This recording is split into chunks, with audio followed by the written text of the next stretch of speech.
Okay. After this lecture, I'll send you the file as I have it now. We ended in slide 31. So let me just back up a little bit. No, we didn't end in 31. We ended in 21.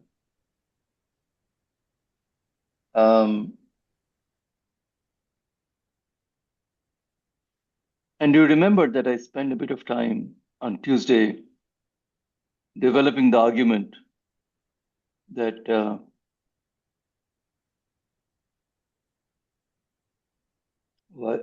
developing the argument that uh, we have two choices. One is that we let the Hilbert space be d-dimensional, or we let the Hilbert space be two-dimensional, and letting it be two-dimensional would be in violation of completeness of the vector space.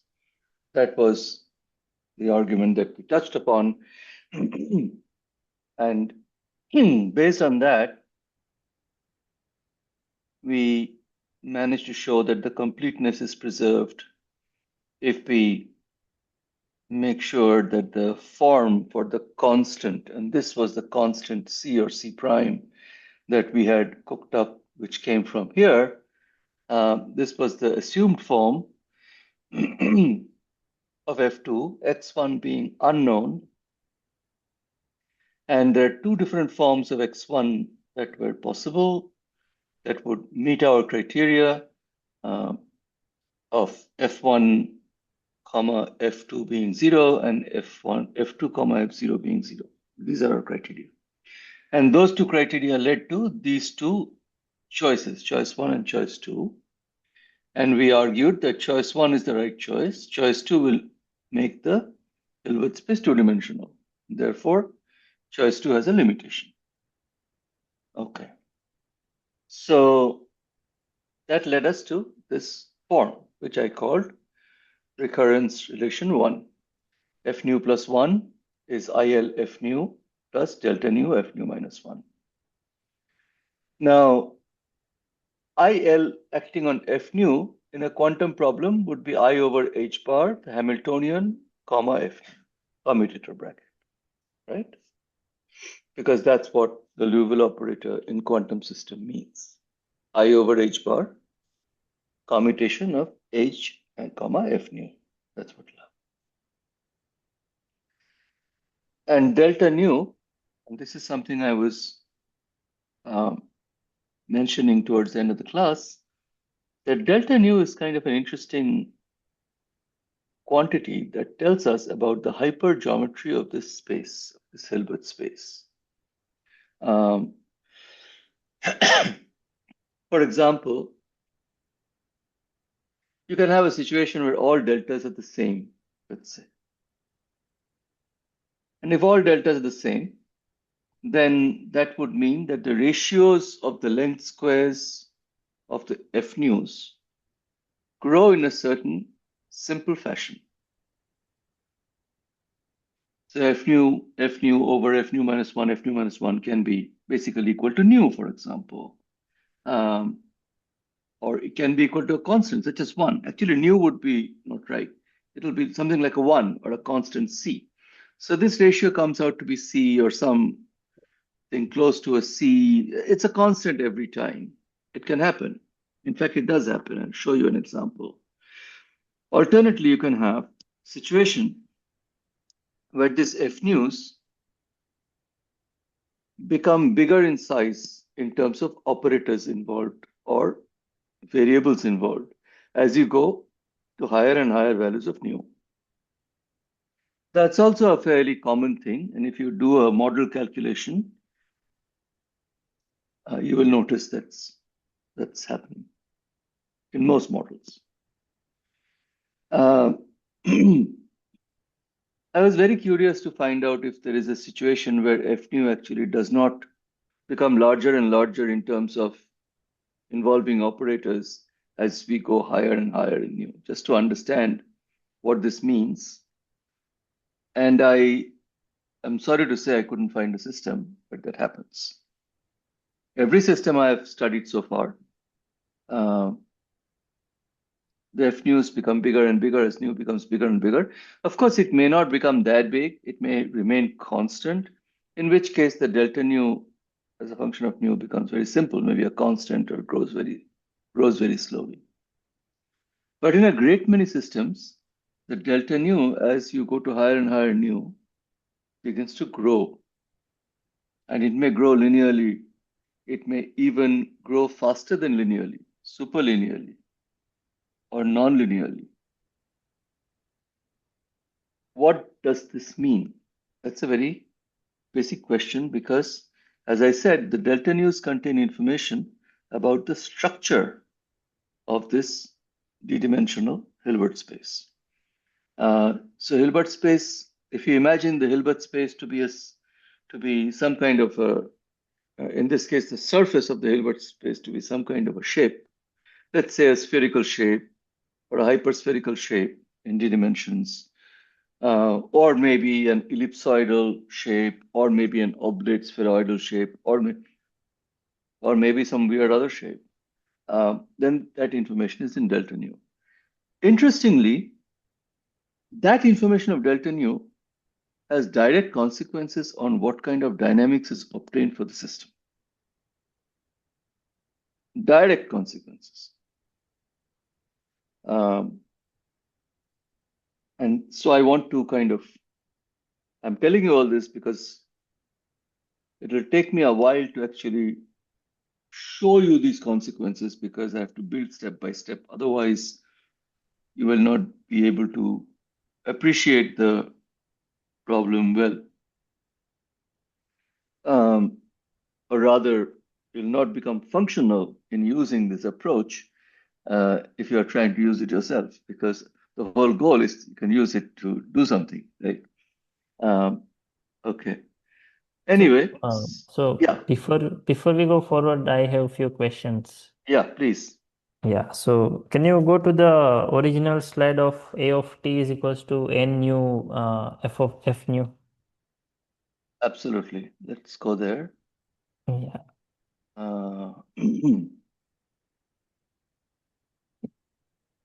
Yes. Yeah. So my question is that we see the first form of A of t here, like so e raised to h t, and yeah, so it is sandwiched between exponential. Yes. Yes. Now, of course, if we have to expand and we do that Hadamard identity, we use Hadamard identity to expand it and everything. Instead of doing that, we are doing this. Mm. So how, like whoever came up with this formula, this continued fraction formalism, how do we think like that? Like, what is the process? Like, I can see that this equation is something like eigenvalue equation. If you ask me, that is how I No, see. no. It Hmm. looks like it. It Yeah, is it not an looks like. eigenvalue equation. Yeah. Actually, what it is, it's a very good question. What it is any time dependent, any quantity, forget time dependent, any quantity is a vector that is a vector Hmm. form or can be thought of as a vector form. And operators or P's and Q's we can think of as vector form. Can be written in terms of a Hilbert space Basis. Yeah. geometry. Okay. Forget basis. Anything can be written in terms of a Hilbert space. Hilbert space has basis and coefficients. It's a fundamental property of what a vector space is all about. You can write a vector on a vector space. That's actually what we are doing, right? So Hmm. this form itself is kind of idiot proofed. You can't go wrong. Okay. Now, you don't know the dimension of the problem because the insight about the dimension of the problem will have to come from the Hamiltonian of the problem, and maybe perhaps the boundaries or initial conditions, what have you. So dimension is unknown. So actually, this nu of t f nu is a very simple way of saying that instead of solving it as a time expansion, you can try to approach this problem where time expansion has been eliminated. Nu of t is valid for all times. So even a0 of t is valid for all times. A1 of t is valid for all time. So you're breaking down the time evolution of A of t into all these pieces, but each of them are also valid for all times. It's not a short time expansion. And that is how it Okay. is fundamentally a different strategy than your short time expansion strategy. Okay, Okay. so And that's the answer to. yeah, okay. And next, so then we try to define the then we try to define this inner product next. Yes. Yeah. And so again, so now I'm thinking from the research perspective, like how do we think that we have to define this inner product in a way that it will give us what we want? This is a question that is difficult to answer because in physics, the only way to solve a problem is by trial and error and by guessing. There is no other way to solve any problem. Same in math, but yeah, in physics it is worse because nature throws you a bouncer and then you figure out what to do with it. A bouncer is cricket language that Tony may not know. Nature throws you a curveball and then you figure out what to do with it, right? So in this case, anytime you are trying to solve a Liouville equation, you have been thrown a real curveball, non-trivial system. But you want to define a vector space, and ideally you want to define a vector space that doesn't make your life significantly worse. So the calculations involved should not be too overwhelming. That would be one requirement I would like to work with. Secondly,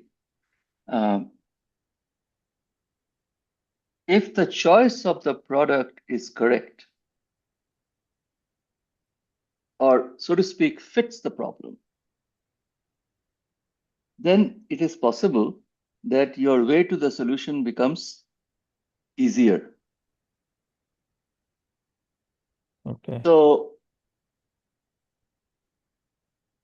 that is the reason why I made the comment that the Kubo-scalar product in a classical problem, let's say if you have a classical problem, not a quantum problem, then instead of using the Kubo-scalar product, you may actually want to use a fluctuation formula because it is essentially going to go to the fluctuation formula if beta goes to 0.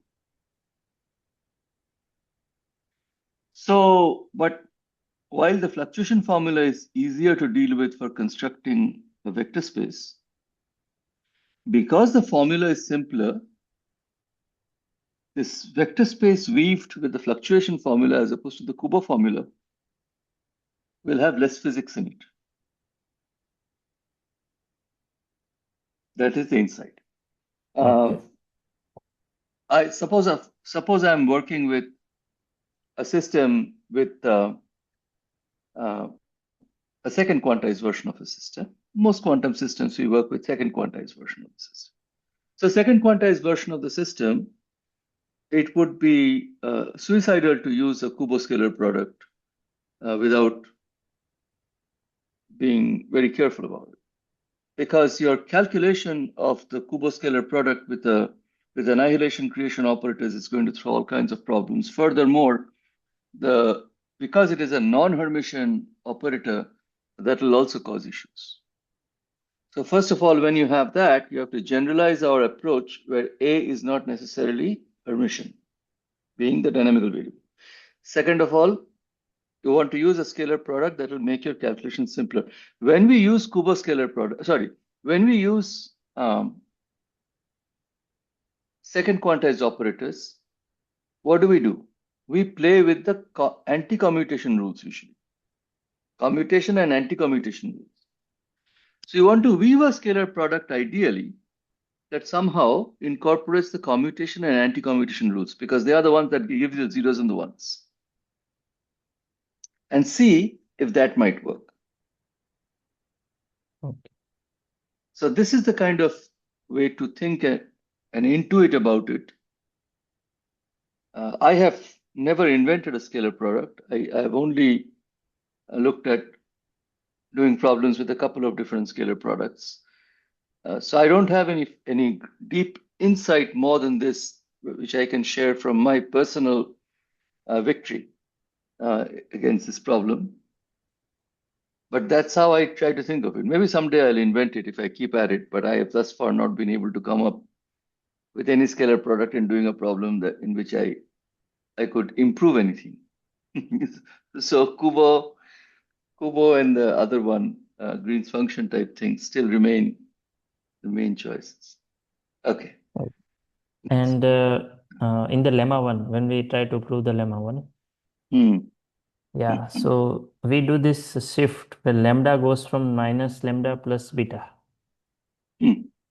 So let's say in general in classical problem, if we are shifting, let's say in space, so that means we are assuming that it is a translation invariant system, or let's say if we are moving in time, then we assume that it is time invariant, or Well, if you're moving in time, you can always go forward in time and backward in time because the system is evolving in time. It may not be invariant, but it's evolving in time. As long as you covered the window over which the integration is being done, then you're okay. So here you see you covered the window fine because when lambda is 0, you get a beta, and when lambda is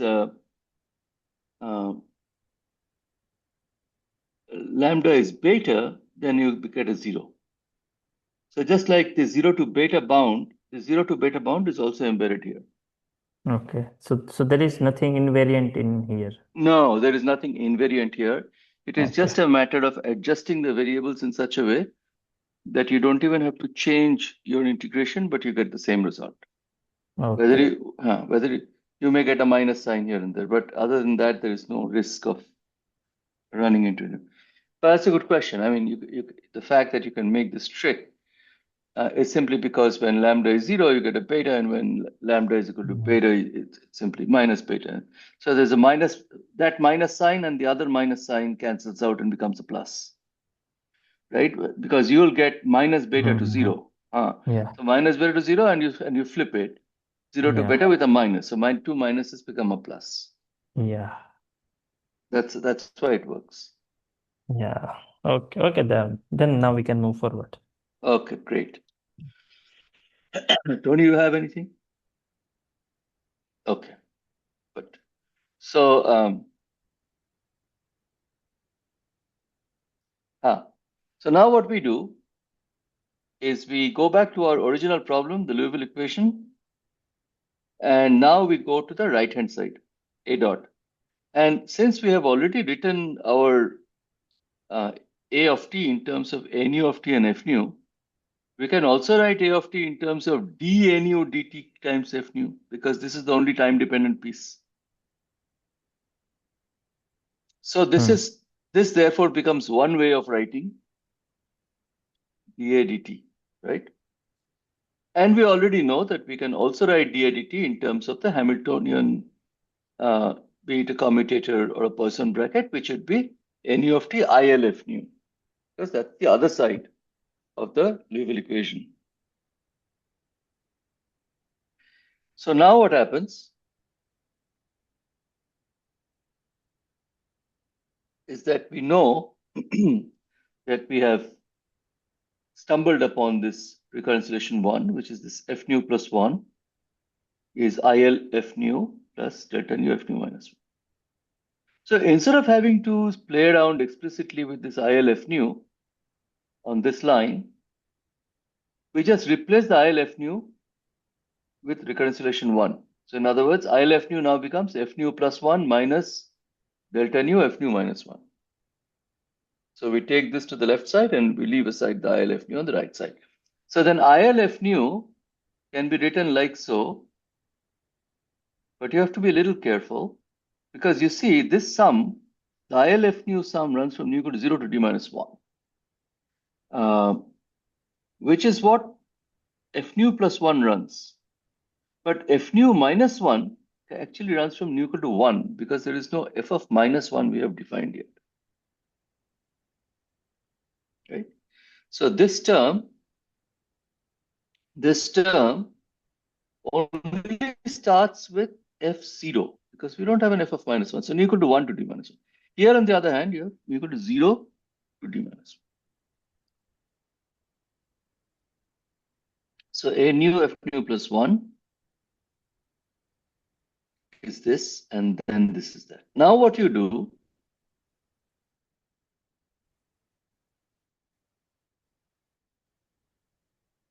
it nu equal to 0 to d minus 1, the second term. You can hear me, right? Yes. Okay, okay. You so nu equal, make it nu equal to 0 to d minus 1, but change the notation a little bit. So instead of F nu minus 1, make it F nu. Instead of delta nu A nu, make it delta nu plus 1 A nu plus 1. So that then adjusts the whole term such that it can run from the same limits as the first term on the right-hand side. So nu equal to first term on the right-hand side, we have actually changed a little bit. We have made it A nu minus 1 and F nu. And now we have set here nu equal to 1 to d minus 1. But if we now say that A of minus 1 is defined to be 0, then we are all set. Then we can also make it run from nu equal to 0 to d minus 1. So we are adjusting the sums such that the right side can be written without hassle. This is the right side that comes from this part of the right side, IL A of t, or nu of t, IL F nu. This part we have managed to write like this. Defining A of minus 1 doesn't exist, which we all know. A only starts at 0. Because it's A of A nu of t F nu, so F starts at 0, so A starts at 0. Very simple. But while this is the IL F nu piece, there's also this A nu dot of t F nu piece that we had. So we now pull out this guy here, and put it on the right side. So nu equal to 0 to d minus 1, A nu dot of t F nu. And this is equal to nu equal to 0 to d minus 1, A nu minus F nu minus delta nu plus 1, A nu plus 1, F nu. So everybody has an F nu, and then you can get rid of the F nu and say that this must be true. Because for every F, this works. So therefore, delta nu plus 1, A nu plus 1 is minus A nu dot plus A nu minus 1. So this now becomes your second all-important recurrence relation. The first recurrence relation helps in setting up the vector space. The second recurrence relation takes you to solve the Liouville equation. So you have reduced the Liouville equation, an operator equation, to a scalar equation like this. So therefore, this is an enormous progress at some level. However, in physics, the rule is as much forward you go, you also go as much backward usually. Okay. So this equation is serious bad news for us. Okay. Why? Well, you see, just naively look at this equation. Oops. Let's say nu is 0. Then A of minus 1 is 0. So then minus A0 dot is delta 1 A1 of t. Now what kind of a joke is that? Because finding out A0 requires you to know A1. But how the hell will you get to A1 if you don't know A0? Similarly, A0 of t, A1 of t will connect to A2 of t. So the whole idea of going step by step here has been done backward. We didn't do anything. This is what nature gave us. We didn't make a mistake. But nature made it completely backward for us. All right. Now, Now you know why Mori theory has been so difficult. Why doing dynamics is so difficult, because this is the problem. The problem is either you do short time expansion, which will take you forever to do anything other than what are called high frequency approximations, because short time is high frequency, right? Late time is low frequency. So if you want to study a system's behavior in terms of frequencies, you want low frequency behavior, infrared behavior, whatever you call it. But instead you are getting ultraviolet behavior. If you want to calculate something, you are getting short time behavior.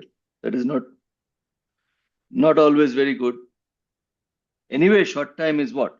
Short time is femtosecond for more atomic systems. Maybe 10 femtosecond. Now, who cares about femtosecond? You want to care about nanosecond. You want to care about microsecond. Now, this would be very, very long time. So we tried to do this approach. We got somewhere, but we are being told, yes, you can solve the problem, but whatever you do, you have to solve for all the A's at once. That's what it's basically saying. You have to solve for A0, A1, A2, A3, A4, all the way to A infinity if D is infinity in one go.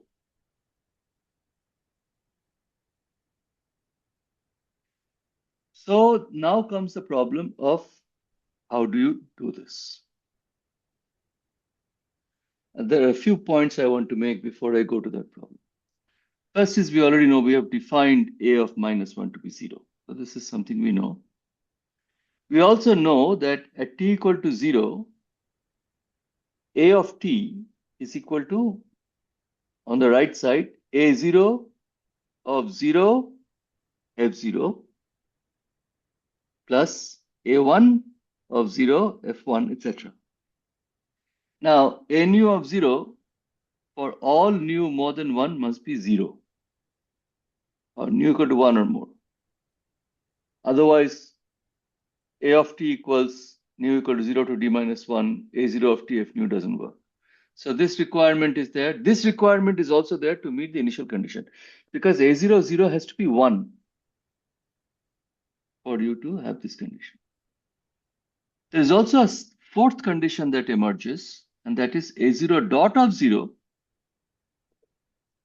must be equal to 0. So this A0 will turn out to be a correlation function actually. So what it means is that A0 of t, because A0 dot of 0 must be 0, A0 of t simply cannot be an exponential function, a pure exponential function. This has pretty interesting consequences, this particular point. Because a pure exponential function will happily satisfy A0 of 0 equal to 1. But a pure exponential function will not satisfy dA0 dt at t equal to 0 to be 0.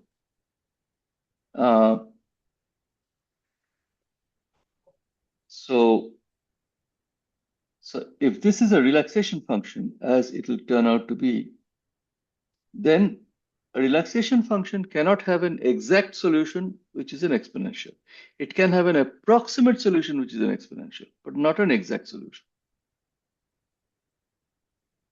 Now, this is an important point for the following reason. Experimentally, when one sees the Fourier transform of A0 of t, so A0 of omega, which is what one experimentally sees, oftentimes it is a Lorentzian. Fourier transform of an exponential is a Lorentzian. So therefore, the presumption is that relaxation functions are nominally exponential. That presumption is not wrong. That is what nature tells us.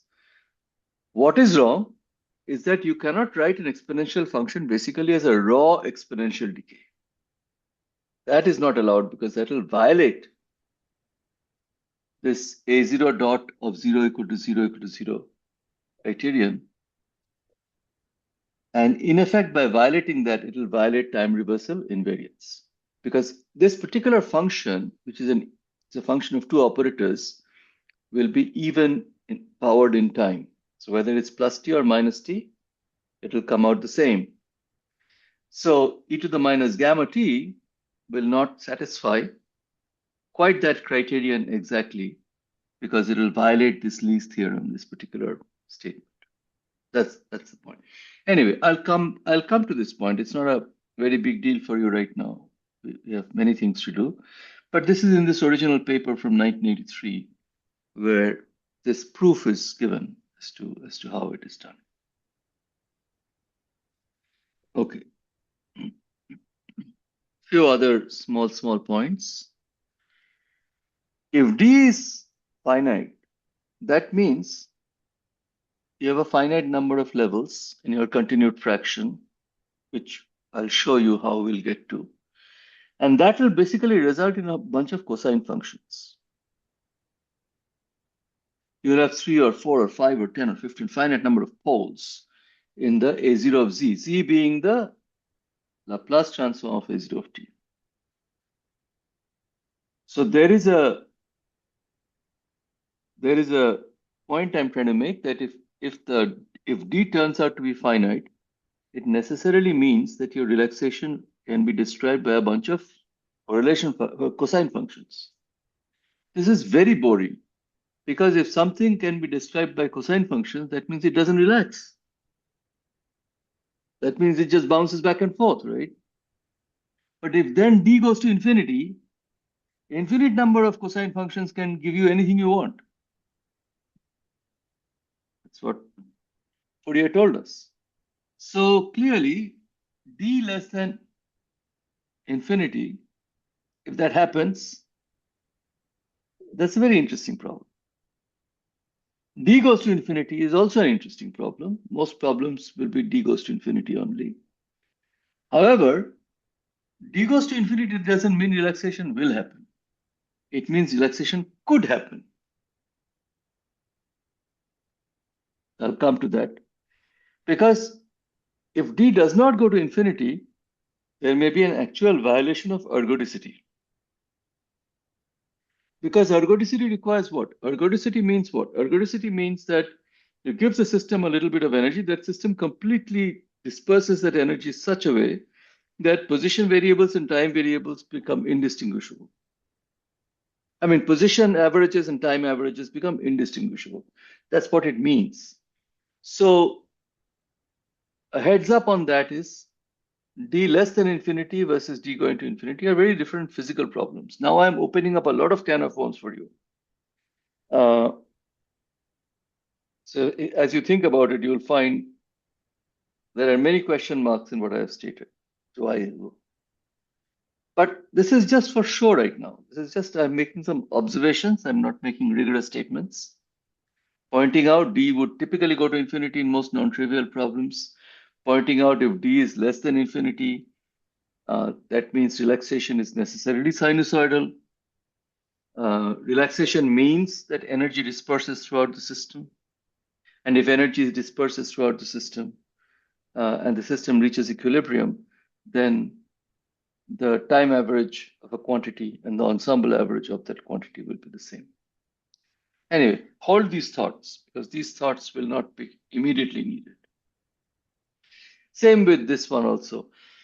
That in general, delta nu will grow as nu grows, and it will typically grow to some power phi in a gross way.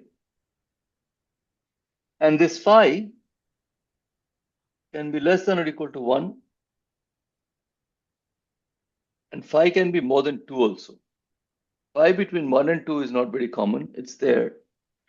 But phi can be more than 2.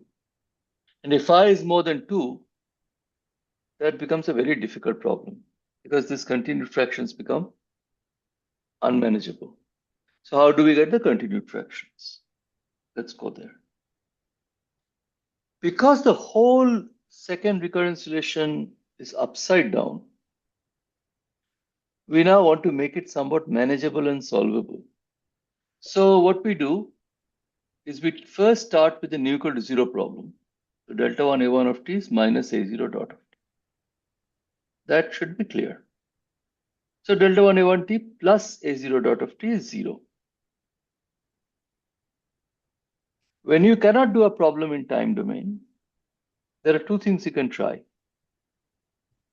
You can try to do it in Fourier domain, frequency domain with the Fourier transform, or you can try to do it with a Laplace transform. They're almost the same. There's a very small difference between a Fourier transform and Laplace. It's all in the dress, and the answers come out slightly different. But overall the same almost. So if you take a Laplace transform of delta 1 a1 of t plus a0 dot of t, if you do that, then what happens is you get this particular form. You have delta 1 a1 of z. Z is therefore just a Fourier Laplace transform of a1 of t. Laplace transform is the integral 0 to infinity e to the minus st. to the E to the minus st or minus st. plus st, I think, right? Or minus. Check it. Let's check it. Laplace transform. I think you are right. It is a, first it may be a minus, but let me just make sure. It is a minus st. Huh? And the inverse Laplace transform is the plus st. We'll do both. So, okay, good. Let's go back now. Yeah.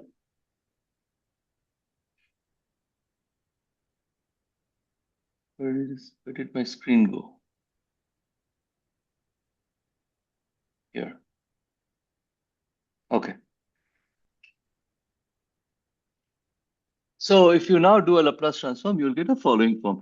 A0 dot of t's Laplace transform is z a0 of z minus 1. It's a very standard form. You can show easily. Trivially, you can show it. I use this book by Ruel Churchill called Operational Mathematics. It's a very nice book. I don't know if you guys are familiar with it. It's a very old book. There may be newer books now which are nice. I'm sure there are. But this R.V. Churchill book is a well-known book that is really designed for young people to learn about transforms. You have Mellon transform, you have Hankel transform, you have Laplace transform, you have Fourier transform. There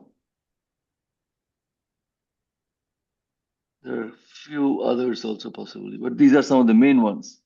And it kind of lists how to do it. It gives you proofs of the theorems that you need to satisfy. So if you are dealing with solving problems where transforms can be handy, this is a very good book to keep around you. Anyway, so that's for nu equal to 0. Nu equal to 0 can be put in this form. Now, nu greater than or equal to 1 is also very simple. So here it becomes a nu minus 1 the function of z. So Laplace transform of a nu minus 1. Z nu of z plus delta nu plus 1 a nu plus 1 of z. Here you go. Now, if you go back to 1, which is this guy here, the a0, a1 case, then you can divide all through by a0. So delta 1 a1 over a0 plus z minus 1 over a0.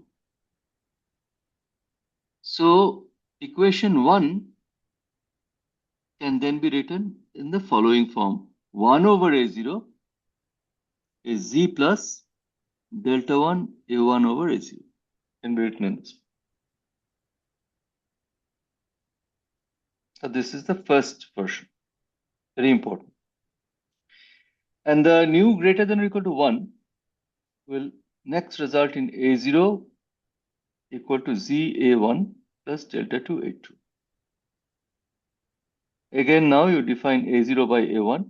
You divide a0 by a1 by a1 here. Simply z there. So make the z free of any other multipliers and delta 2 a2 over a1. So you see, here we have a1 over a0 And here you have an A0 over A1.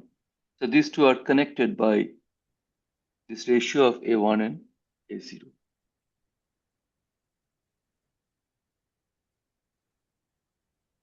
What are we trying to do? We are trying to link these recurrence relations involving the A's, but in Laplace transform language. So A1 over A0 on the left here is 1 over Z plus delta 2, A2 over A1. This is coming from, just go back for a second. We are coming from flipping this one. See, we have flipped this one. A0 over A1, A1 over A0. So we have flipped that one. But we already know what A2 over A1 is. A2 over A1, this guy, we saw here. So now you put in A2 over A1 in terms of A3 over A2, and very quickly what you find is that you find this infinite continued fraction develops. Hence the name continued fraction formalism. So A0 of Z then becomes 1 over Z plus delta 1. Delta 1 itself has a Z plus delta 2 over Z. Z plus delta 3 over Z, so on, all the way to delta D minus 1, because delta D is 0 by definition. But typically D goes to infinity. So this becomes an infinite continuum.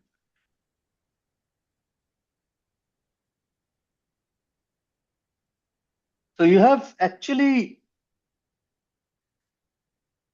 preserved the structure of the second recurrence relation, which means that you got to start at infinity and come back to 0, right? Because you need to know A2, A1, all of these to find A0. So you have to start at infinity and come backward in time, come backward in order to come back to A0.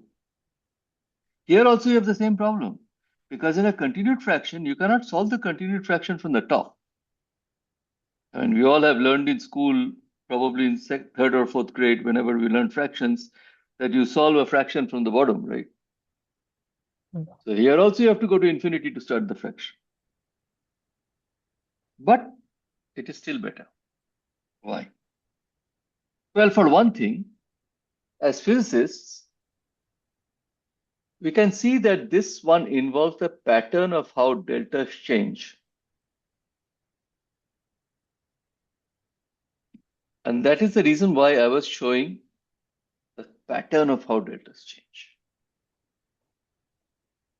Do deltas grow very simply? Do deltas grow very rapidly? Do deltas remain constant? So you see, in this problem, if deltas remain constant, it's very easy to solve it. It becomes a second order algebraic equation.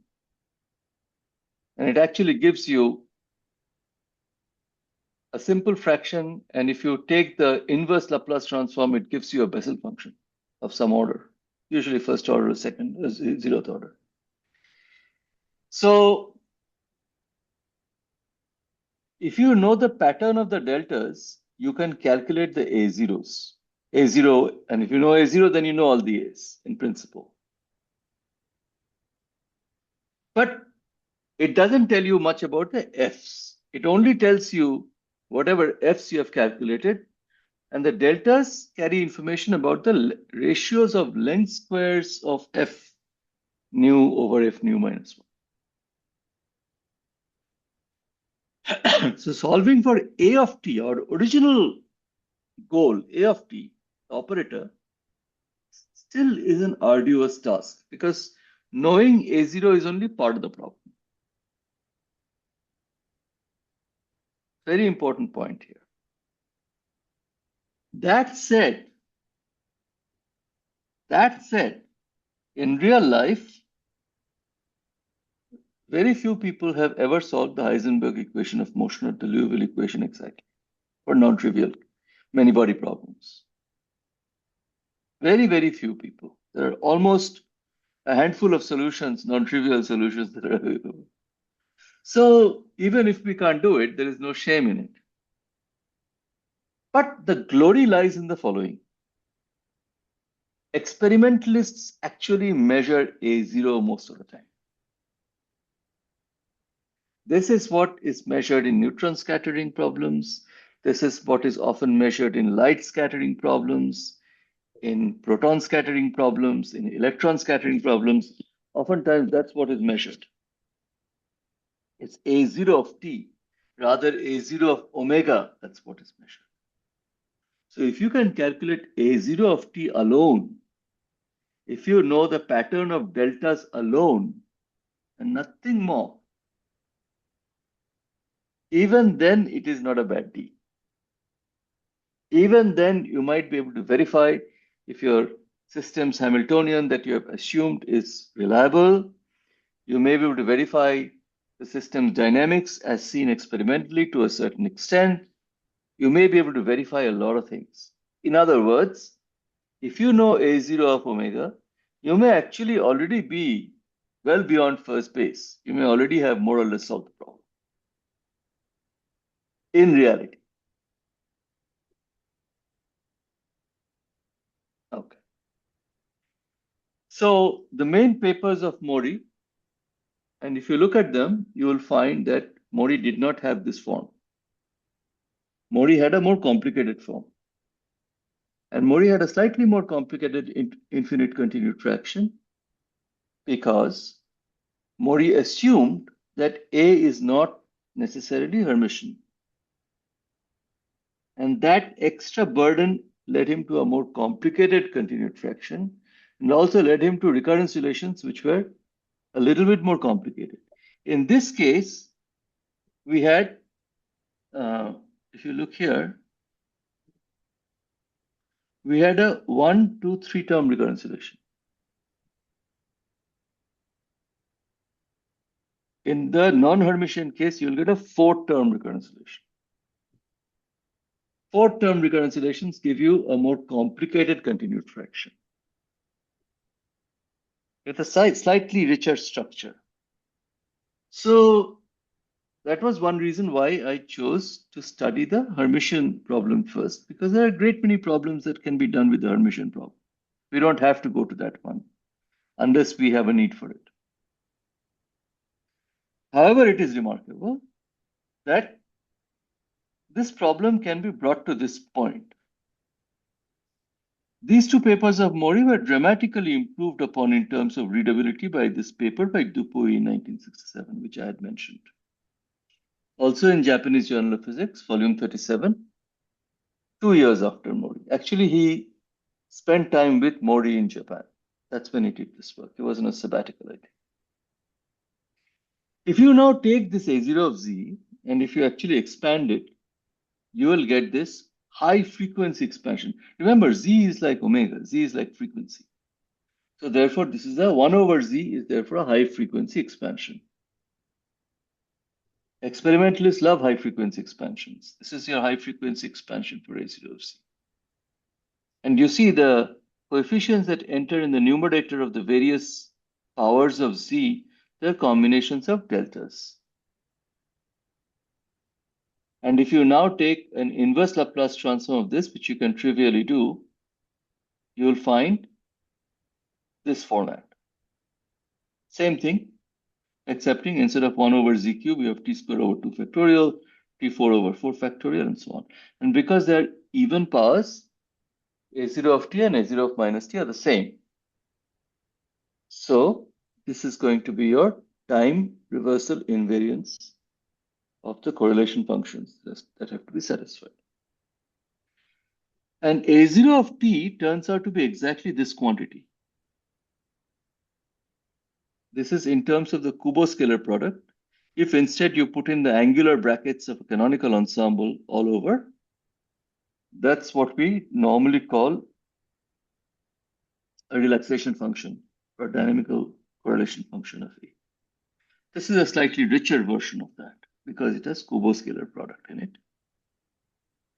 And why is A0 this? Because if you go back to our original equation, A of t is sum over mu nu of t f nu, then A of t comma A scalar product will be A0 of t A comma A. And for you to satisfy this condition, it necessarily means A0 of t will have to have this form. That is the reason why we are sure that when we write A0 of t, that first term, not the second, third term, which are more complicated, but the first term is your most important quantity. It is your relaxation function. That's why I was using the name relaxation function. So just to rub it in, let me point out that when you do equilibrium statistical physics, we all know that the partition function is very important. In fact, it is the most important thing. Because once you grab the partition function, you can squeeze from it all the response functions, specific heat, everything. Same is the importance of the relaxation function. Once you grab the relaxation function, you pretty much can dig out all dynamics from there, or most dynamics from there. So the analog of your partition function is your relaxation function. In equilibrium, sorry, non-equilibrium statistical mechanics.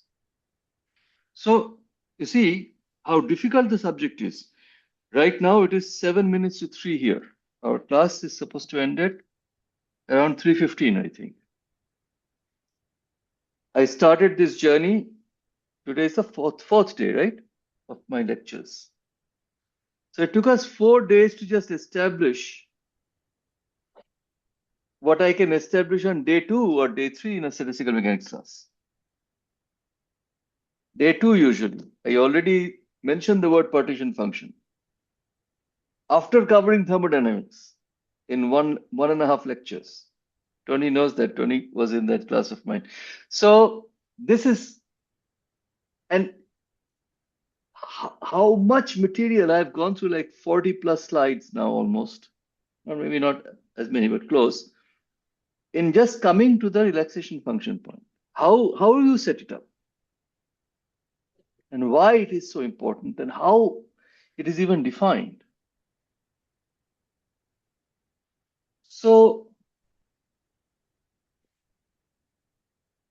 now I'll take you to another little excursion, and that is the story of the memory function.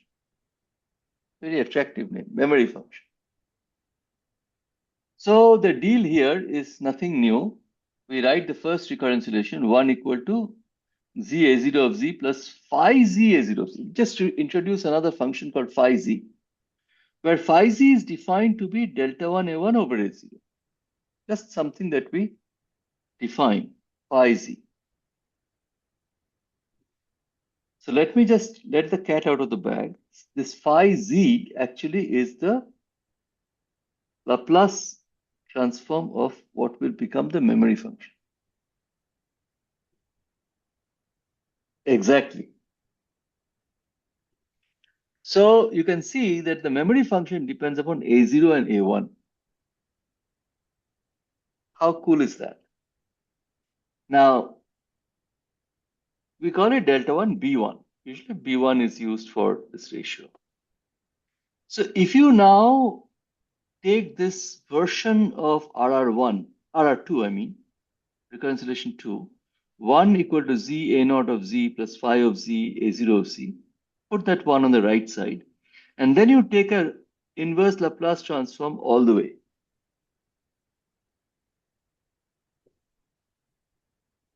Because z a0 of z minus 1 will then go over to a0 dot.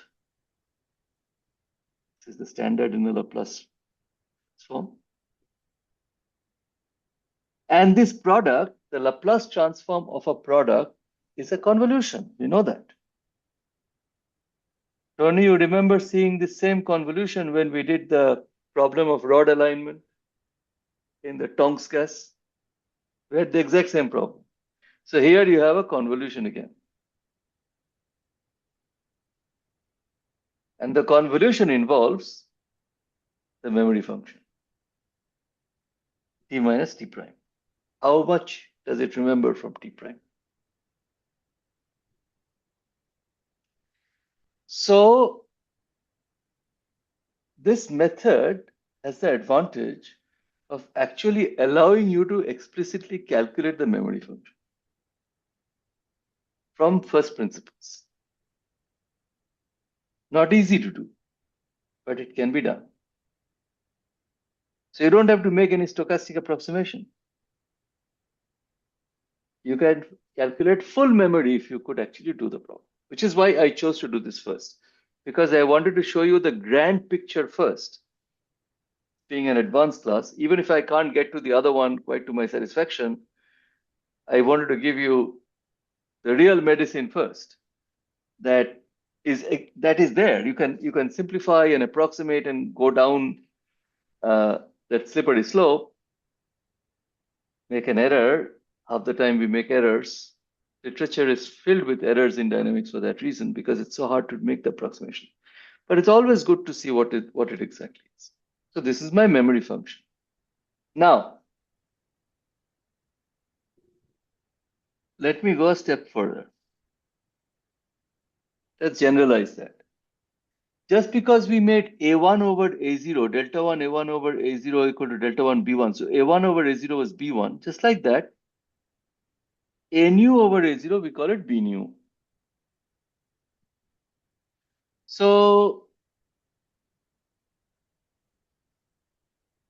A0 times, no, 1 over A0 times A nu is B nu. So B nu, 1 over A0 is this guy. We have seen it a little while ago.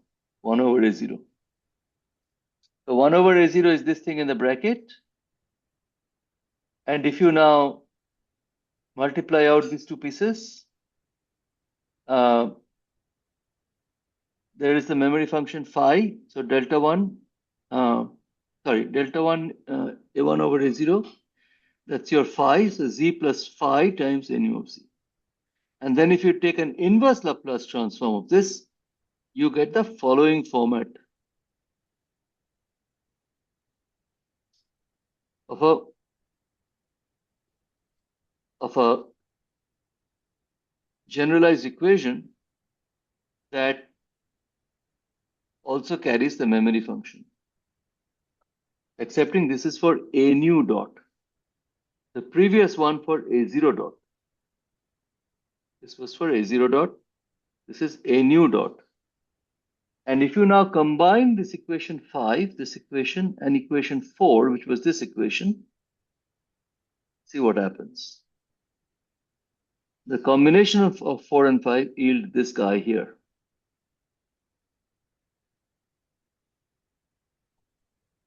A nu dot of TF nu.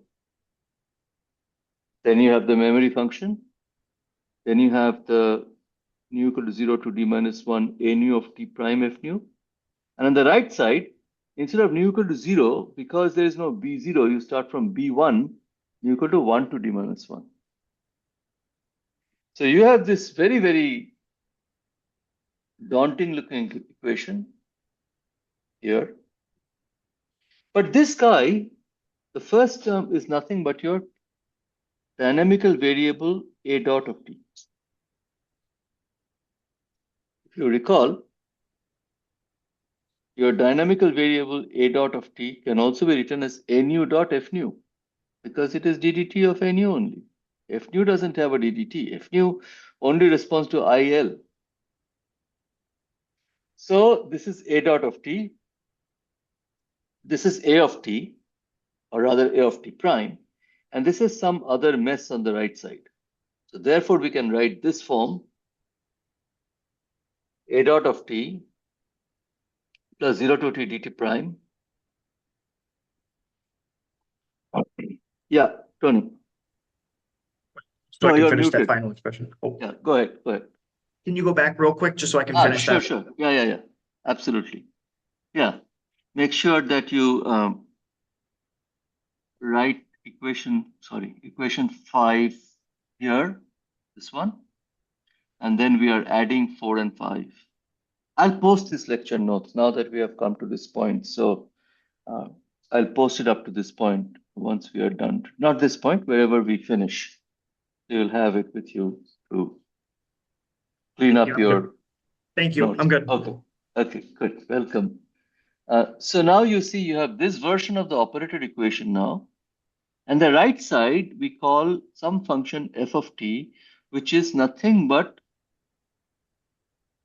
b nu of t, f nu equal to 1 to d minus 1.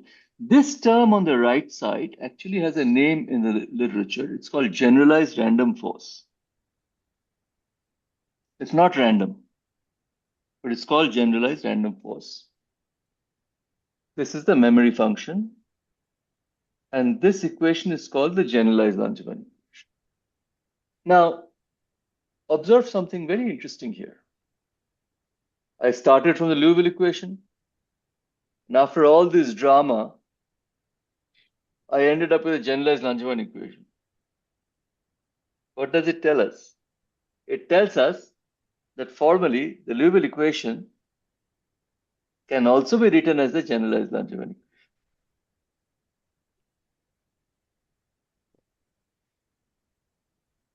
They mean the same thing. But then why are they looking so different? Okay. This is a very serious point. Why are they looking so different? They are looking so different because you see, we cast the problem of solving for A of t in a Hilbert space. And we defined the Kubo scalar product as the scalar product of that Hilbert space. Right? The Kubo scalar product is expressed in terms of temperature because we worked in a canonical ensemble. Right? So therefore, we wrote our A of t actually as A of t equal to sum over on the right side, nu equal to 0 to d minus 1. Instead of writing A nu of t f nu,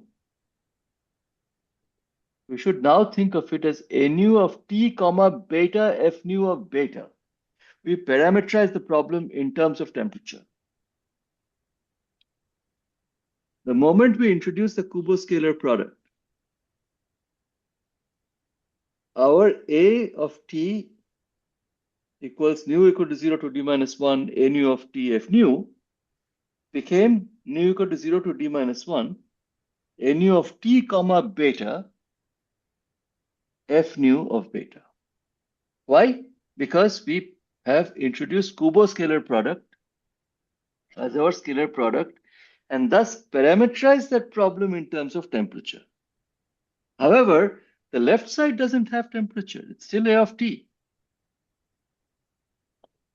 It's still A of t, but now instead of nu equal to 0 to d minus 1, A nu of t f nu, it's nu equal to 0 to d minus 1, A nu of t comma beta f nu of beta. Ultimately, when you sum it all up, beta goes away. So therefore, this term that is not in the original Liouville equation, this is that parameterized term in terms of beta. This is where it comes in. It's all taken care of in this term. There is no explicit temperature dependence necessary either here or there. Everything is packaged here. So in some sense, these two are equivalent, excepting Liouville equation does not refer to an ensemble in a many-body system. But generalized Langevin equation refers to an ensemble in a many-body system. We have parameterized the problem in terms of temperature. That is the main difference. And this f of t can also be calculated, which is this generalized random force. And if you were to think in terms of this generalized random force correlation function, which is what this phi turns out to be, as a stochastic function, as a delta function type behavior, you recover Langevin equation. How beautiful is that? You recover the equation that gives you Brownian motion, right? So there is something tremendously beautiful in the structure of this whole story, because it tells you that the generalized Langevin equation, which historically came at a later time, with dynamical explorations having begun from the Langevin equation, they can be combined to the story of a generalized Langevin equation flipping over to a Langevin equation, which Einstein worked with, Langevin worked with in the stochastic limit. If the memory is lost instantaneously, which is, of course, what happens in random processes. In random processes, it is random. Whether I went left, I mean, I have full-blown dementia. I don't know what I did in the very last moment in time, right? So here you don't have dementia, there you do. And when you have dementia, you violate time reversal invariance. That's the reason why Langevin equation actually allows you an exponential solution, because you are violating time reversal invariance because of the stochasticity that you have introduced. I mean, so the question comes that we started with completely what is opposite of stochastic process? Memory function. Yeah, so we started with Liouville equation, which is, which is not random basically. Right. And we end up with Langevin equation, Yes. which relies on stochasticity. Exactly. And this is the only condition for which you have to insert in what you have to get there. So it is embedded there. So Brownian motion is embedded in Liouville equation.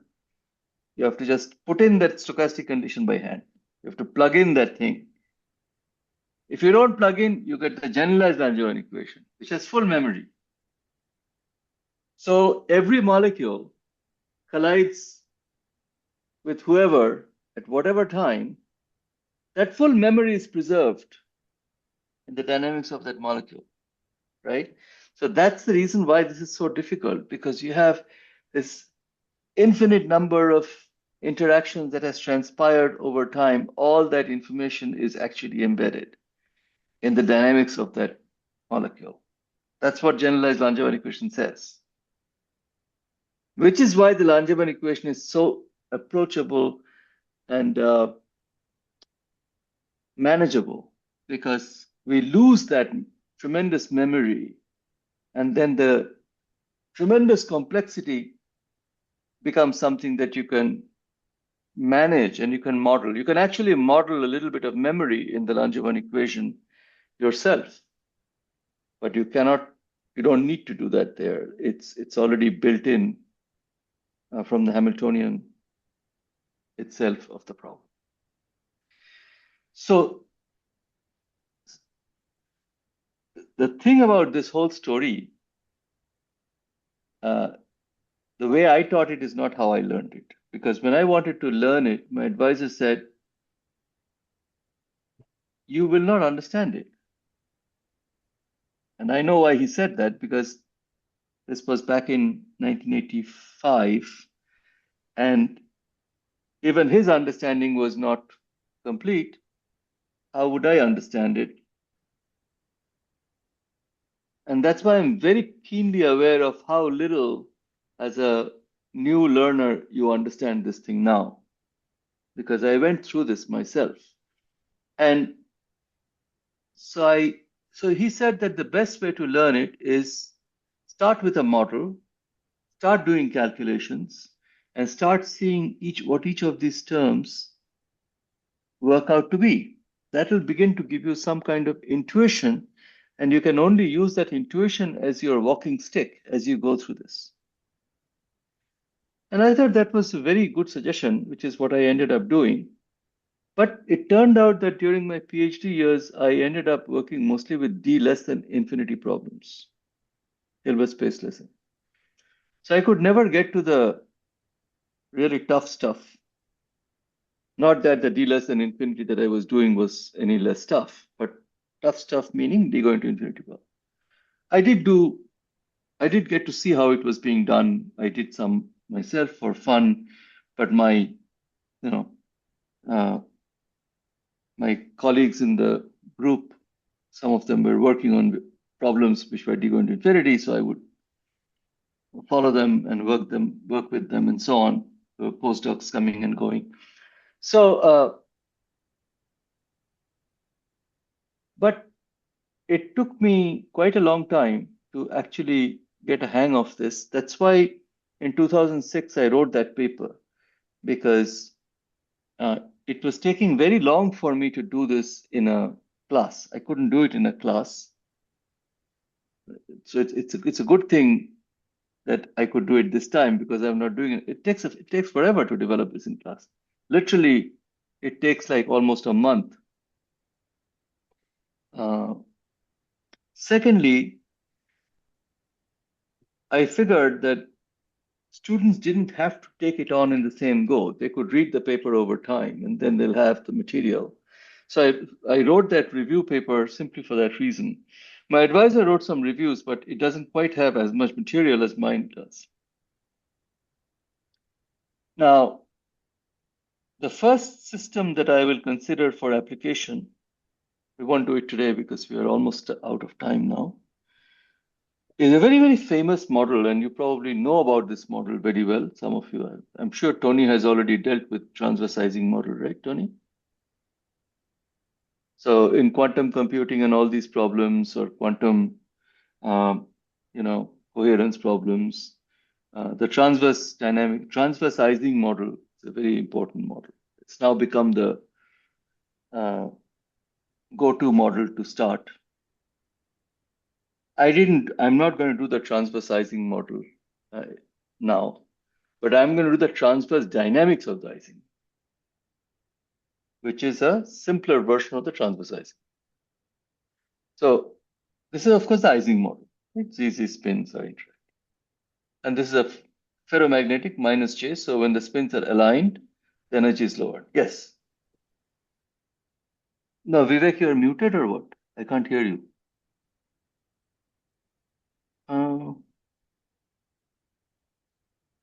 Can't hear you. Can you hear me? No? I can hear you. Yeah, I can hear you. Okay. Yeah, Vivek, tell me, what were you saying?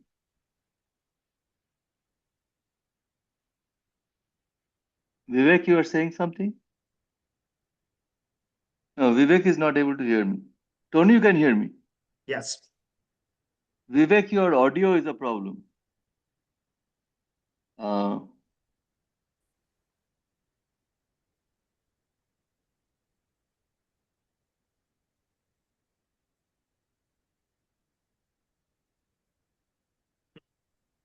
Vivek, your audio is not working, I think. Somehow your audio has gone off. I don't think you can hear me either.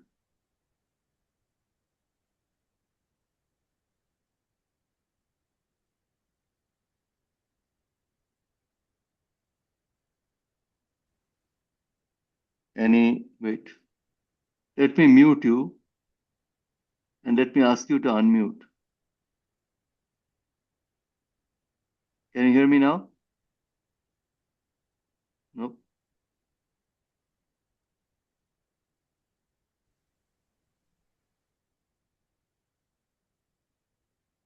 Yeah, maybe.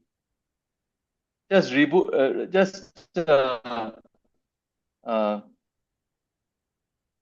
go out and come back.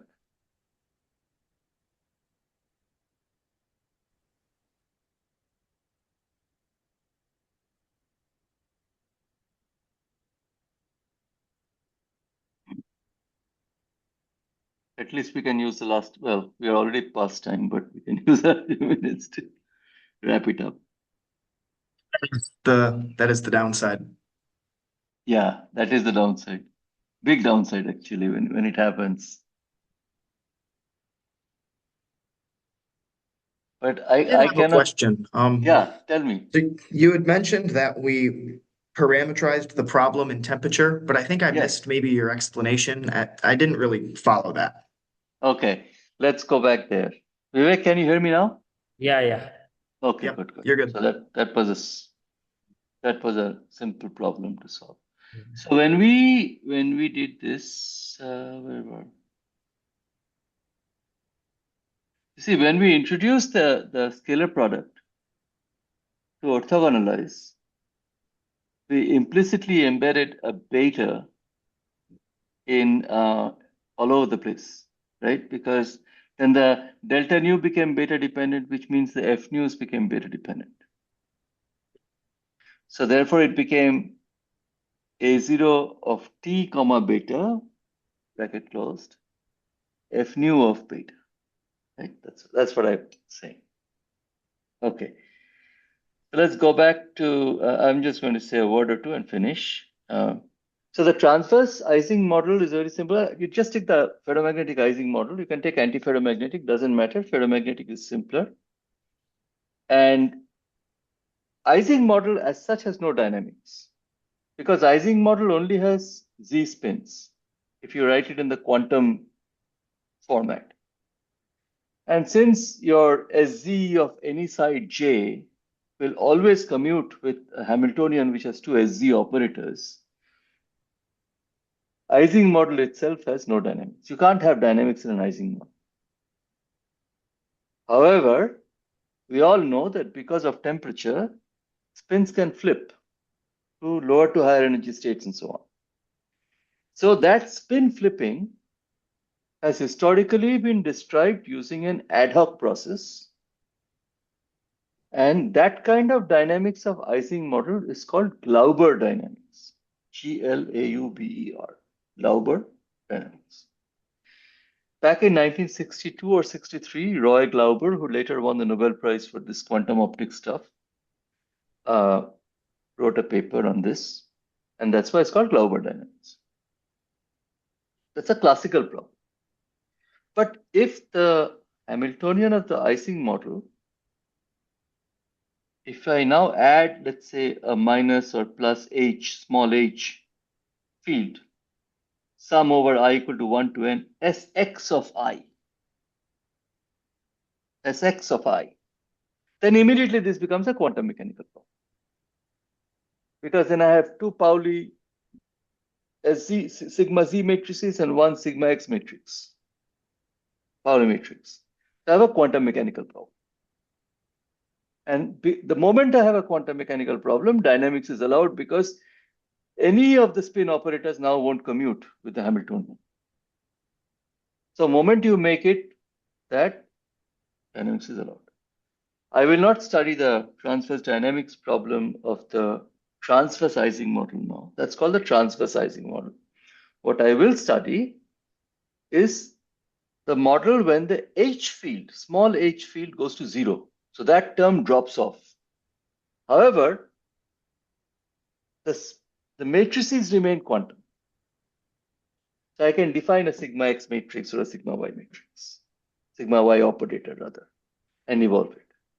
So I'll talk about this next week, and we'll try to see if we can do it on the board, if I can figure out some progress, if I can make some progress by talking to Pei Hong to see how he's doing, as you said, because that way, if someday I want to show you stuff that is more projection, we can do a Zoom, but other days we can do it on the board.